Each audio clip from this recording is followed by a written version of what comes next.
Hello दोस्तों, केना छी अहाँ सब। अहाँ सबके स्वागत करै छी एक नया ब्लॉग में। तो चलू आइ के ब्लॉग में अहाँ सबके देखाबो जा रहल छी पनीर भुर्जी बनाबो के एकदम आसान तरीका और देसी तरीका। तो ई ब्लॉग में बड़ मजा आयत, अहाँ सब अंत तक ई ब्लॉग के जरूर देखब।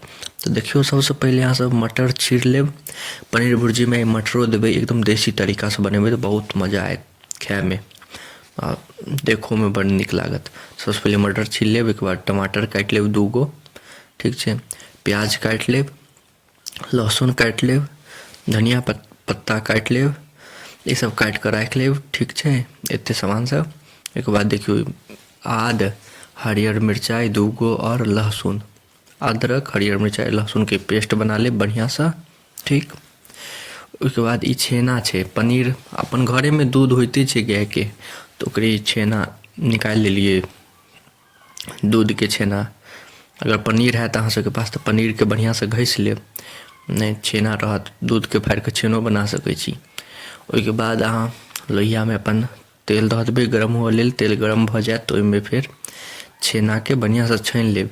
ई पता है छेना कोन छै, वो जे घी नहीं निकालै छियै, जे सब नहीं देखने है वीडियो घी निकालो के हम डालने छियै अपन चैनल पर, घी केना निकल जाइ छै, जे सब नहीं देखने है जाके जरूर देखब।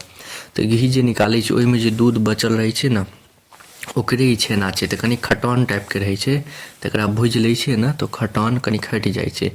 आ अगर दूध के रहत या पनीर के घसने रहबै ना तो ओ नहीं खटान है, तो ओकरा भूजऽ के नहीं जरूरत छै।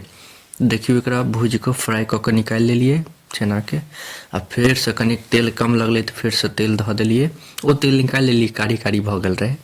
तो ई तेल के गरम हुअ लेल धऽ देलिए। ओहिके बाद तेजपत्ता, जीर, सूखा लाल मिर्ची सब धऽ देबै। तेल गरम भऽ जायत तो ओहिके बाद ओहिमे खसा देबै, ठीक छै। ई पाकि जायत ओहिके बाद फिर प्याज खसा देबै बढ़िया सँ। देख लिअ, पूरा प्याज के बढ़िया से खसा लेब धोबो कऽ। ओहिके बाद फिर लारि चारि लेबै, ठीक छै। आब एहिमे हल्दी अपना सब खसा लेब। हल्दी बुझियौ ने आधो से कम चम्मच, आ नमक 3 चम्मच। हल्दी आधा के आधा चम्मच आ नमक 3 चम्मच काफ़ी छै, ठीक छै। एते मसाला दऽ देबै। ओहिके बाद कनी देर भूजि लेब। ओहिके बाद अभी पेस्ट खसा देबै जे अपना सब बनेने रहिए, अदरक, लहसुन और हरियर मिरचाई के पेस्ट, ई खसा लेब। एक नंबर बनत, एकदम मजा आयत खाए में। अखन ठंडा के मौसम छै तो खाए में एते नीक लागत। टमाटरो अखने दऽ देबै जे गलतै टमाटर, टमाटरो के दऽ कऽ बढ़िया से लारि चारि लेब। एक नंबर बनत, स्वाद में एहन गजब के बता नहीं सकै छी अहाँ सबके। ठंडा मौसम में खाए में बड़ नीक लगै छै। तऽ एकरा कनिक बढ़िया से भुजबै, बढ़िया से प्याज और टमाटर सबके बढ़िया से गला देबै। भूजऽ में कनिक टाइम लगै छै, तो बढ़िया से देखियो ओहि हिसाब से अपन सबके तोड़ि तोड़ि कऽ बढ़िया से भूजि लेब। एहन भऽ जायत, 5 मिनट भूजल भऽ जायत, ताहिके बाद अब हरियर मटर खसा देबै।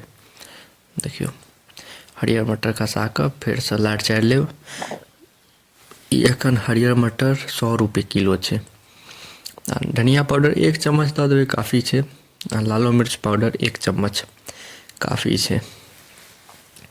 ई धऽ कऽ फेर लारि चारि लेब। देखै छियै कते मस्त लागि रहल छै, एक नंबर। अखने मुँह में पानि अबैत हैत अहाँ सबके। बनत तहन तऽ एक नंबर और लागत। देखियो, बढ़िया से भूजब, मेन बुझेके छै, जते भुजबै ने ओते स्वाद बनत। ओहिके बाद भुजा जायत एकदम बढ़िया से, एकदम कड़क भूजि लेब। ओहिके बाद पानि धऽ देबै, कमे पानि देबै, कियाकि कनि लटपट रहै छै ने तो रोटी से एते खाए में नीक लगै छै। कमे पानि देबै। ज़्यादा पानि देलाके बाद अब वो जे फ्राई केने रहिए ओकरा धऽ देबै। छेना के या पनीर के जे घसने रहबै ने तकरा धऽ देबै, ठीक छै। ओहिके बाद झाँपि देबै। अब देखियो, एते गैस के फ्लेम छै, 5-10 मिनट कवर कऽ देबै। देखियो बनि गेलै, कनिक रस के जरा रहल छै, या बनि कऽ तैयार भऽ गेल छै एकदम। देखियो कते मस्त तैयार भऽ गेलै। एहिमे अहाँके पास अगर गरम मसाला है तऽ गरम मसाला दऽ देबै। हमरा पास चिकेन मसाला छलै तऽ चिकेन मसाला धऽ देलिए। देखियो कते मस्त लागि रहल छै। चिकेन मसाला खसा देबै। ओहिके बाद धनिया पत्ता हुए तो धनियो पत्ता ऊपर से खसा देबै। देखियो धनिया पत्तो खसा लेब, मिला दियौ बढ़िया से। खाए में जे मजा आयत की कहू, एक नंबर लागत अहाँ सब घर पर जरूर ट्राई करब, एक नंबर बनत। अहाँ सब एक बेर खेबै तऽ बार बार खाइत रहबै। देखियौ देखैमे नीक लगैत हैत। अहाँ सब कमेंट करके बतायब केहन लागल। एते देर तक देखक लिए अहाँ सबके धन्यवाद। नीक लागे तऽ लाइक कमेंट शेयर सब्सक्राइब जरूर करब।